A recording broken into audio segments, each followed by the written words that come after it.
This first one, the asset approach, that one is going to be focused on your balance sheet. And really what the goal there is to take the numbers as presented on the end client's financial statement and go through line by line, and as appraisers ask ourselves the question, is the number that shows up right now, is this representative of fair market value, or should this be adjusted?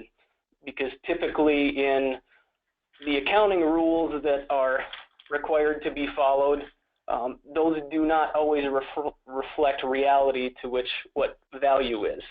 So at the end of the day, we're just trying to figure out if all the assets are stated at what they're worth, if you were to pay off all the liabilities at what you owe, what's left over at the end of the day.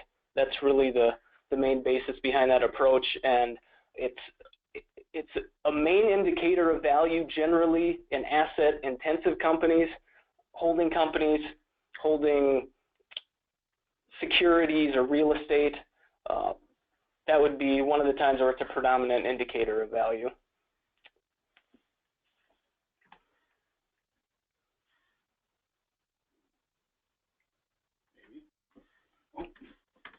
There we go. Operator failure. And for you visual learners, this is intended to be just a visual of what I just explained. So your middle column here would be a balance sheet. An example of a balance sheet is you would get it from your client. On the far right-hand side, this is where the appraiser goes through and asks those questions and then makes modifications to line items to reflect reality in their opinion. So really asking yourself, what are the key assumptions in here? You know, what is it? What needs to be adjusted to reflect reality? And the items that I have arrows next to, I'm going to say just in general, those are going to be ones that, if they're included in an entity, are likely going to be adjusted, and more often than not, if it's not on a GAAP basis financial statement. But those would be the ones I see most commonly get adjusted: real estate, property, plant, and equipment, and then the resulting ending equity. And Eric, why would you expect from the balance sheet created by the client and given to you, whether that's a balance sheet that they created for the bank and financing, or whether it's a balance sheet, their own internal business balance sheets, there would be an adjustment, for instance, on the real estate compared to what you deem fair market value? Yeah, most common example there is a real estate gets put on a client's balance sheet at cost, and just does not get adjusted beyond when it goes on at cost. So yeah, typically real estate is going to do nothing but appreciate. So over a period of time, more than likely you're going to need to include an appreciated adjustment for real estate, and the converse of that for property, plant, and equipment, especially if you're looking at a tax basis balance sheet. There may be next to no value due to accelerated depreciation, those types of things that can be done, and there may be some sort of value that needs to be marked up there as well.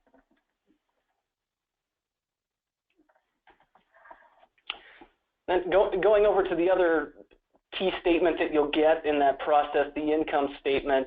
That's the main basis for the second approach, the income approach. And really, conceptually, this one is trying to answer, two key questions in our mind to get to value. It's how much, what is the amount of return that an owner is going to get out of this business, and two, what is a reasonable rate of return for this business? Figuring out what that amount of return, in a perfect world, we would get that from a forecast or a projection, some sort of foretelling of what can be expected. In reality, most of the time, we have to look at historical statements and have discussions with management to put together some sort of projection or forecast going forward. Just, I would say in general, around here, sophisticated forecasting and projecting is usually not done by the client on their end. The one key thing that I would note about the income approach, and one of the reasons that it's most commonly used, it's generally going to be one of your big indicators of if there is intangible value in the business. Also sometimes goes by goodwill or blue sky value. The value in a company that's not going to be reflected on the balance sheet. So that's one of the most common reasons the income approach is utilized. And as the final bullet point notes here too, operating companies it's most typically used for. So companies that have employees.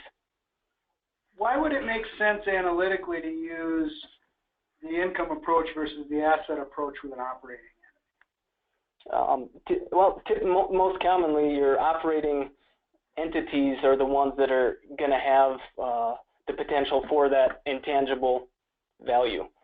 It would be uncommon, I think, for an asset-intensive company such as a real estate or investment holding company to see some sort of intangible asset.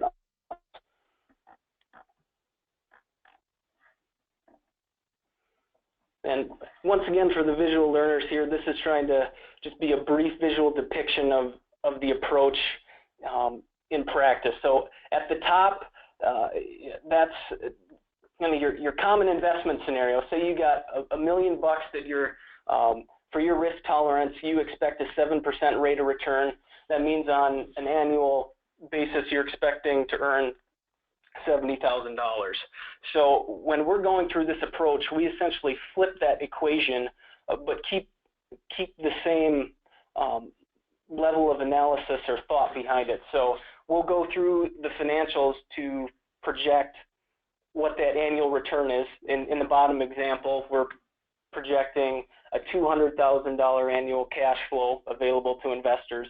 And then based on our analysis, we say 20% is a reasonable rate of return. And once you have those two variables, it's just math at that point to determine value. So as indicated by the arrows there, those really are your two key assumptions in the income approach. What is an expectation for investors in the business for return, and what is an appropriate rate of return? Eric, I noticed in this that you're saying that it's the expected cash flow, and you didn't say income. Is there a reason for that? Yes, they're not always the same. Quite bluntly and briefly.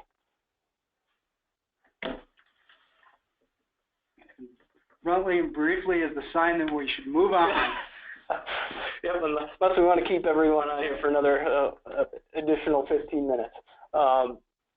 So the market approach, this one you probably have some level of familiarity offhand in the form of rules of thumb.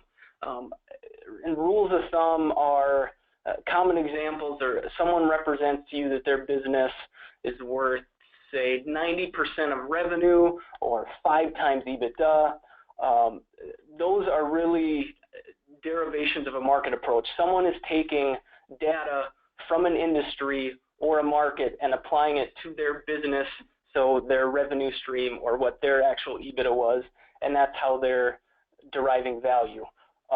How we go about it is we will look at transaction databases that gives us that information from sales prices and then the resulting multiples that business brokers report to. That's where we would get the data from private sources, and then there's also some publicly available information that we can look at too. This method certainly used much more frequently in operating companies as well. However, it's not quite as utilized as the income approach, just because the information is not always available, or what information is available isn't that great at times. These databases, it's a voluntary reporting. There's no requirement for you to report transactions to these databases. So once again, the visual representation here of the approach. On the top 2/3 of the frame, you have the 3 comparable companies, the prices at the top at which they transacted, and then based upon the revenue and EBITDA that those companies had, you see the range of resulting multiples. So what we would do as part of our analysis is first determine that those are in fact comparable companies, and then two, in the bottom level, we would, after our analysis, determine what is an appropriate multiple to apply to business we're valuing, and then we would take the related metric, in this example, both revenue and EBITDA, apply those to the multiples, and then that would give us a range of value. And as indicated by the arrows, those multiples tend to be the most key assumption in this approach.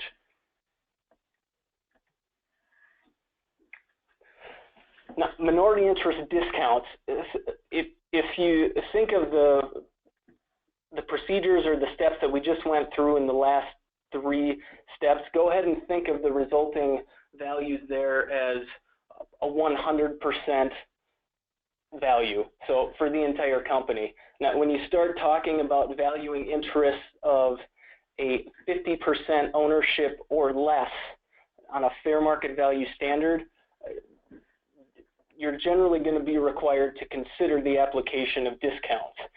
Most commonly, those represent themselves in a discount for lack of control, or a discount for lack of marketability.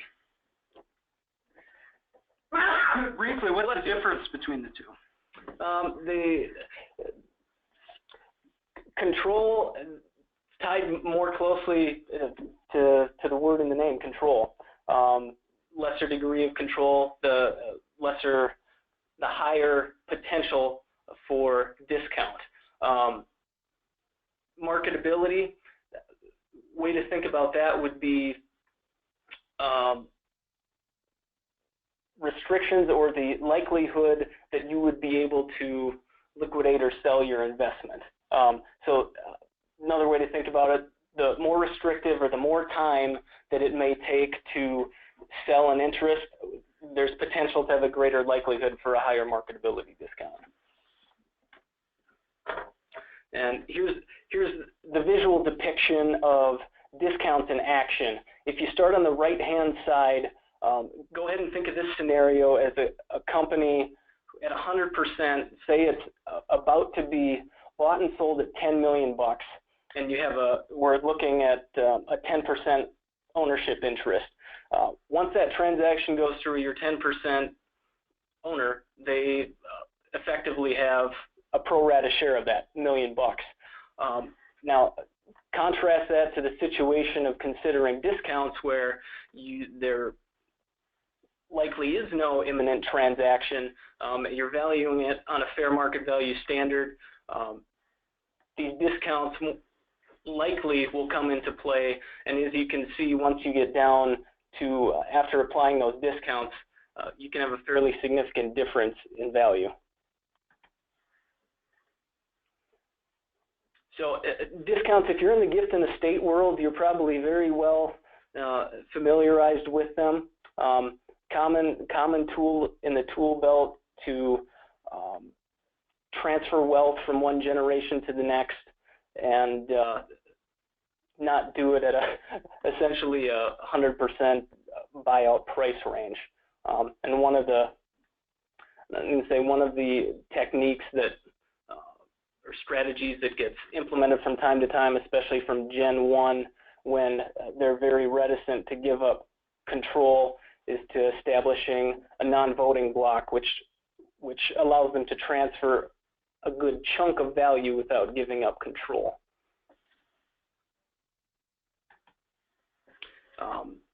So if you're in the gift and estate world heavily, this is probably an issue that's already on your radar screen, probably has been for a year now. You up front, I have no new news for you that you probably don't already have. The AICPA, the National Society of CPAs, has a committee focused on updating us if anything comes out on this, but we have no news as of today. For those of you that are not, this may not be as highly on your radar. A little over a year ago, there was a Treasury Department official who made a public statement indicating that regulations were going to be coming forth to essentially severely limit or do away with discounts within the context of family businesses and transitioning those. So, which would be a pretty drastic change to planning generally. And as timelines have come and gone for when speculation occurred as to when these regulations would come out. So as of today, we don't know what's going to happen. I guess the main takeaway here would be if you have some clients who are very hesitant or kind of wishy-washy on getting planning started, this could be a great catalyst for starting those conversations and just letting them know that there's at least there's been a threat of discounts going away. So if this could be beneficial in your world, we should do planning and take advantage of discounts sooner rather than later, especially if they're potentially diminished.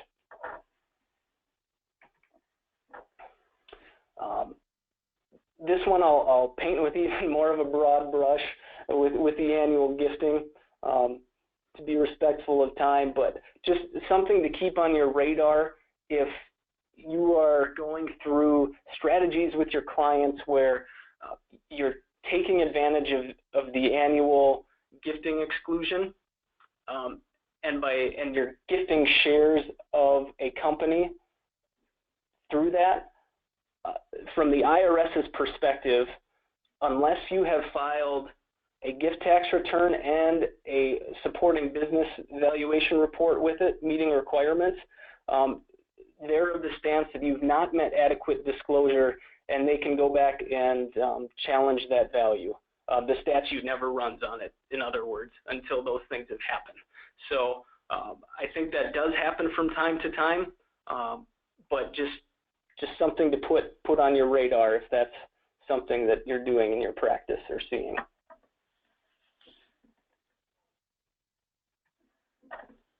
And we can move forward one more. All right, so also in retrospect, I think the presentation got just maybe a little biased in this area of the transactions buy-sell agreements, but starting it off, what this graph is intended to represent, it has those 4 different lines on it measuring trends in the 3 market multiples which we get from our databases. And I think what the interesting FYI or takeaway here is for you if you're in conversation with clients is that if they're asking about trends, if you look over the last 5 years, you can see there is a slight and steady increase in the values and corresponding prices that are being paid for privately held businesses. However, that still holds to the point that if you go back a decade, it's not anywhere near where it was a decade ago at this point. So just interesting tidbit FYI to pass along if those conversations come up with your clients. One thing I see in buy-sell agreements, and I think it's really just an issue of misunderstanding between client, attorney, and business appraiser.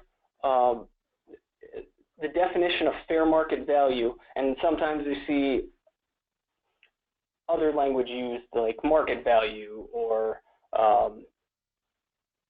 fair value at times. I think it's worth having the conversation to make sure that everyone's on the same page. If you wouldn't mind going forward to the screen, because more than likely, what I've experienced in the past, I think the client's expectations are usually aligned with what I would call fair market value without consideration of discounts.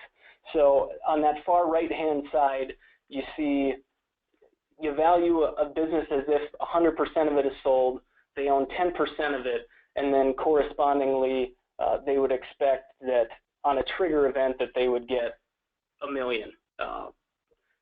However, when in the business appraisal world, when we see the term fair market value, in our world that means not only do you look at valuing it at 100% first, then you have to consider these discounts that we just previously mentioned. So at the end of the day, the difference between fair market value with discounts and fair market value without discounts, again, can be a pretty significant difference. So if really what the take home there is, have the conversation, clarify it with business partners, and don't be shy about explicitly stating it in the agreement. Really, that would be my insight from a business appraisal perspective. From an appraisal perspective, Eric, I mean, is it more detail the better, or have you been involved in instances where you wished where they've gone too far on the drafting side and too much detail? I mean, what's your recommendation from the drafting side when you've got to come up with the number to implement the buy-sell? Yeah, so on the number, there's you're clairvoyant, and I promise Jason really didn't get much advance notice on the slides here. I'll cover a little bit of that and some thoughts on a couple of forwarding slides. But in terms of just defining what standard to use, fair market value, I've never run into an instance where it was too verbose in the document. I think the biggest indicator, or at least practically speaking, if you have fair market value, whatever your indication is that it should be fair market value or fair value, make sure there's some sort of indication that discounts don't apply, and that would be the bell that would really ring for us and say, okay, then there's truly no consideration. Those discounts should not be considered.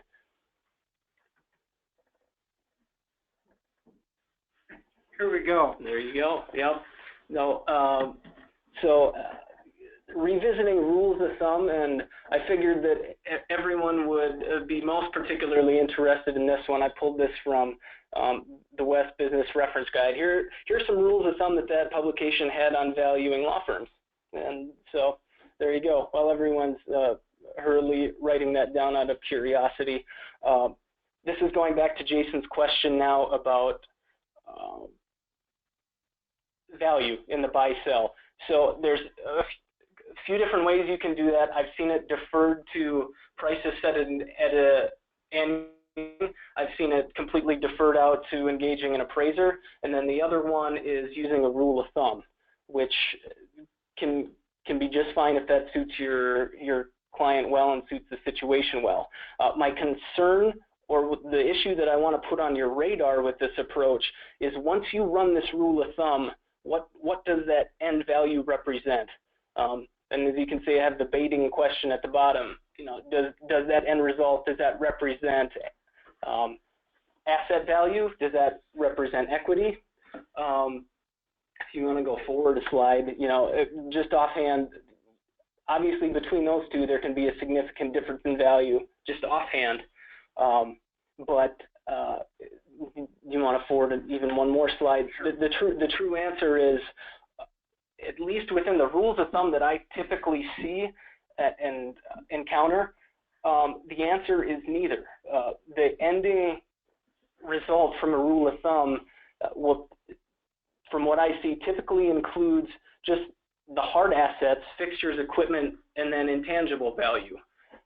So if there are, which commonly occurs when you're having owners buy in and buy out of a business, if there are other things in that business, cash, accounts receivable, prepaid liabilities, it would be my opinion that adjustments for those things are being missed.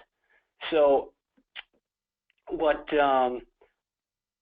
my recommendation would be is to, if you're going to put a formula in a buy-sell, just make sure that there is some sort of definition as to what that conclusion represents, and then if there needs to be some sort of adjustment specified, go ahead and specify those.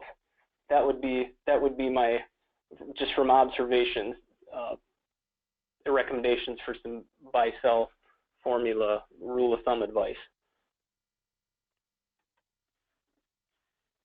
And there it is in text for you. Litigation.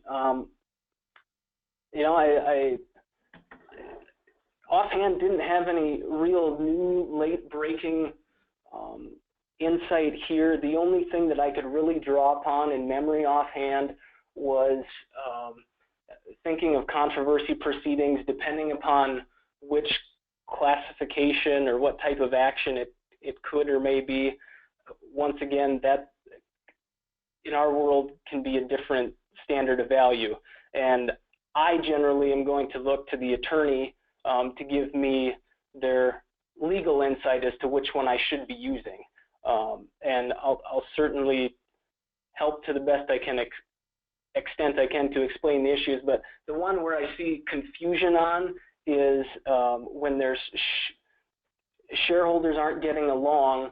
The question is offhand, do we value this under a fair value standard, which the practical implications are there's no consideration of discounts. So I leave it up to the legals to give me the final guidance here, but really my general understanding is that if it's under a dissenting shareholder or a press shareholder action, or it specifies as such in the buy-sell that that's how you want it to be valued or how it should be valued, that's the standard that would apply. And just one more time, visual representation of the impact of fair value, which means essentially no discounts, and then fair market value, which will generally include consideration of discounts.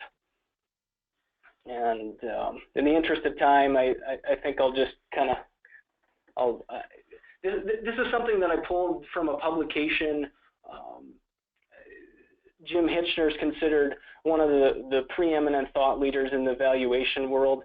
This came out of one of his texts, and both for people in valuation outside of it, I think it helps frame up the mindset of fair market value versus fair value and the difference between the two.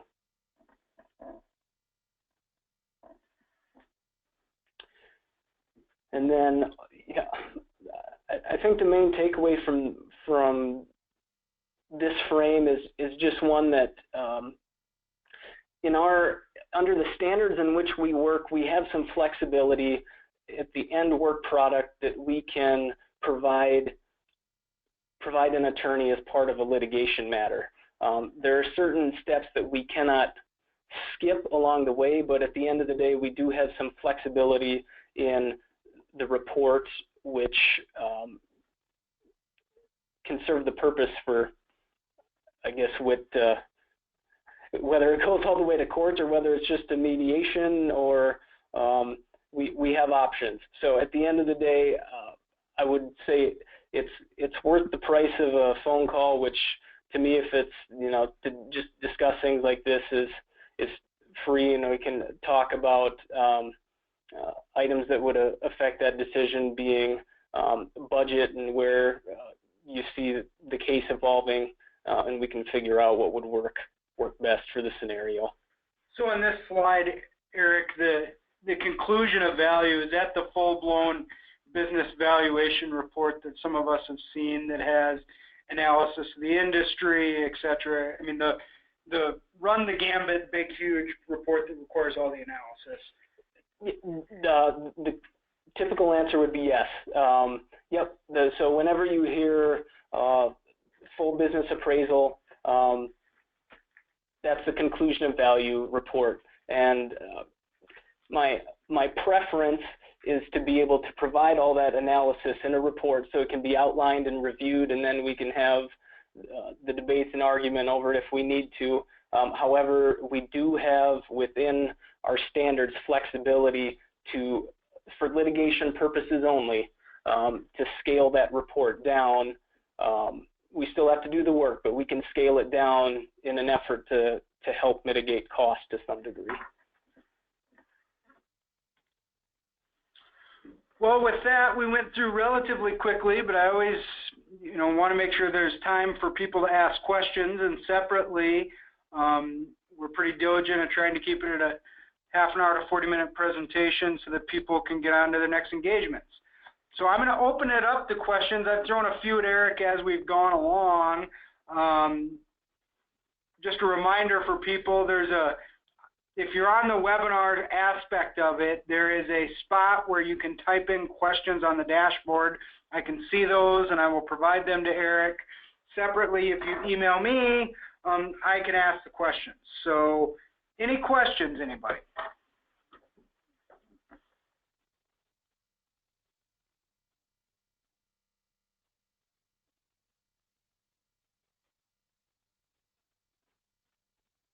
I'll just pretend that it's so thorough and insightful that there weren't any, right? What type of advice do you have for, quote, pre-valuations? Pre-valuations. A little expansion on that would be helpful, just to know what pre-valuations mean, but maybe the intent is to try to, before you go in and spend the money for a full valuation, you want to have a ballpark of where it's landing. Is that the potential? And I'm not sure. Let's see if they respond back on the question. Sure. Maybe let me put it this way. In waiting for it, I'll recharacterize it. Is there anything? What can the lawyers do ahead of time to make your life easier, thereby translating to saving our clients money? So certainly, if your client, if we're working, I'll think about this both in the litigation, non-litigation context. So access to people who have knowledge of the business is huge in their availability. I'd say the two biggest things that delay evaluation, one would be delays in getting information. So if you and your paralegals or staff were helpful and diligent in getting info in the door for us, help with that is huge. And two, just making sure that the end client understands that being available to answer questions and follow-up information requests, those are two of the biggest. So that issue can certainly be complicated when you're, we'll call it the opposing party to the party who owns the business or has the knowledge. Time can take longer there, and honestly, that would be a expectation adjustment that I would talk with them about up front. One of the other questions, we got a couple of them here, but one I just want to note, because I'm not going to ask Eric to answer it, but inquired whether the slides can be reproduced. This webinar will be posted on the State Bar website, and the slides, I assume it's not going to be an issue, will be shown there as well. Yeah, I have no issue with that being on. Okay. Here's another question. Have you came across any rules of thumb for valuation of agricultural land that has unintended circumstances, and any that you've seen be successful? Here's what I would say for the unintended. I'm a little vague there, not quite sure what the intent is with that. But in terms of if we're looking at just land, more times than not, we're going to defer to a real estate appraiser. That would fit much. As a business appraiser, we're not credentialed in the same body of knowledge that a land appraiser is. So I would defer to them. If for whatever reason cost constraints don't allow engagement of a real estate appraiser, then we'll go back to the drawing board with the client and the attorney to see what's best information that can be done to put forth best value. But what I would say is don't hesitate to shoot me if you'd like to share more specifics or I could be more helpful. Feel free to give me a call or shoot me an email on that one. Have you seen on the real estate ag world, Eric, rules of thumb used on the buy-sell on the front end? For just a real estate entity? Yes. No, just an entity that holds real estate, no rules of thumb on the front end. Okay. Here's another question. An operating S-Corp and an operating partnership, let's assume both are LLC with minority owners for purposes of discounts only.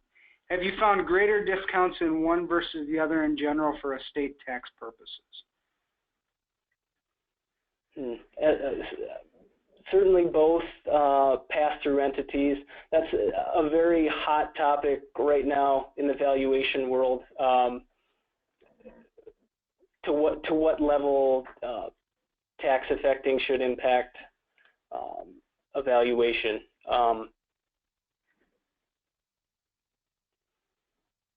What I would say is that offhand, the IRS has certainly taken the approach that there shouldn't be any type of discounting for tax affecting, and I would say the preponderance of the valuation community right now says that doesn't make sense. That tax affecting should happen. In terms of looking at DLOC and DLOMs, discounts for lack of control and discounts for lack of marketability, I am not aware currently offhand of literature out there that says those discounts should be more heavily applied to one entity type than the other. Got a couple more questions here for you, Eric. One, if a minority member of a holding company is offered a buyout amount based upon the majority's appraiser's value, what records should he request from the company in order to provide his appraiser the necessary information to prepare his analysis as a means of confirming that the offer is fair or not? So that's already assuming that the majority shareholder has a valuation? Yes. Well, I'd certainly love to take a peek at the valuation. And you said it was a holding company? Yes. Does it say what? Does not specify whether it's real estate holding or, for instance, like holding for equipment and operating anything that, or whether it's holding operating entities, frankly. Sure. Okay. So then, I mean, just offhand, then, typically what we're going to want to see if a scenario like that comes up, we're going to ask for 5 years of financial statements if they have financials produced, 5 years of tax returns, any type of appraisals done by, if there's real estate involved, real estate appraisers. It'd be rare to have an equipment appraiser have a appraisal done offhand, but certainly if there's one there, we'd look at it. Get your hands on a depreciation schedule, the most recent depreciation schedule, get that to us. We were going to want to see copies of legal documents that govern owner rights, so operating agreements, bylaws, shareholder agreements, member agreements. Just depends upon the type of entity, I guess. There, those would be the minimum things to start with offhand, and then it could certainly be adjusted based upon what we see after reviewing those and what's in the entity. We have another question. What is the probable cost of evaluation? Okay. So if we're thinking, so we'll start with the full appraisal offhand. The full appraisal for gift and estate tax or any tax-related purpose, our firm, it's generally going to run $7,000 to $9,000 if it's an operating company. If it's a holding company, you're more likely to be in the $4,000 to $6,000 range. And this is generalizing a bit that there's nothing too complex in there. Litigation, I will still throw out that range, but I will certainly throw in the caveat that presumes that we have the access under an ideal scenario, because if anyone's involved in litigation, production and getting information is not always does not always happen under an ideal scenario, and it just takes more time. So usually we'll go at an hourly rate and say that that's our estimated time frame. Any other final questions for Eric? We'll leave it open for a minute or two, and then everyone can get back to what we have to do the rest of the day. Okay. My client is hung up on cap rate. What's your comments? Hung up on cap rate. Well, certainly that's one of the most subjective parts of the income approach. What I would say is if you have good information behind it, you know, moving it 1 or 2 points either way generally probably isn't going to swing the value as significantly as if there's a change in cash flow. So if you want to boil it down, you know, focus more on cash flow than the cap rate, but really, yeah, that's tough, I guess, if they're hung up on cap rate, because at the end of the day, there isn't. It's subjective, it's opinion, and someone could completely disagree with you. Well, and just for, I'm going to butcher this because I know enough to be dangerous, but on the technical side, Eric, when we were going through the income, you showed the, you know, here's the number times 7% in the S&P, and then down below there was a 20% for a private held entity. Is that the cap rate that you're talking about, the 20%? Yeah, that'd be correct. And that 20%, you know, that would be within, quote, a normal, reasonable range for an operating company. However, that reasonable range can swing quite widely. So, you know, that's puts you in a tough position, and I can appreciate it, I guess, as someone who's had to argue and defend cap rates before as well. Someone is inquiring what your hourly rate is. That's probably a good question for you. Yeah, so in generally speaking, it's usually right at $2.10 an hour. And that's flat between consulting, litigation, testifying. It's just all one rate. I don't see that we have any other questions. It's like the drop, you know, the closing of the gavel on the auction, going once.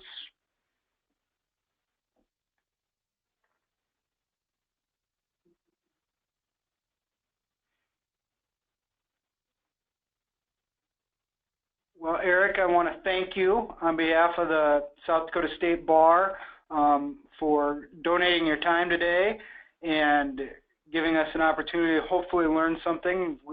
Any luck, at least we can all take away one thing. I want to thank all our attendees for joining us. The next Law for Lunch will be in July. Please look for that. I also want to encourage everyone to attend the State Bar annual meeting. The CLEs are all set. I will tell you that the State Bar Committee is going to be meeting, or at least the CLE Committee is going to be meeting during the annual meeting and likely working on setting the agenda for the 2017 annual meeting and what the programs are. So this is my unabashed solicitation for input from you as my members. If there's anything you guys want to learn about, or if you got suggestions on topics, we need all the help we can get. And with that, thank you all, and I hope you have a good day.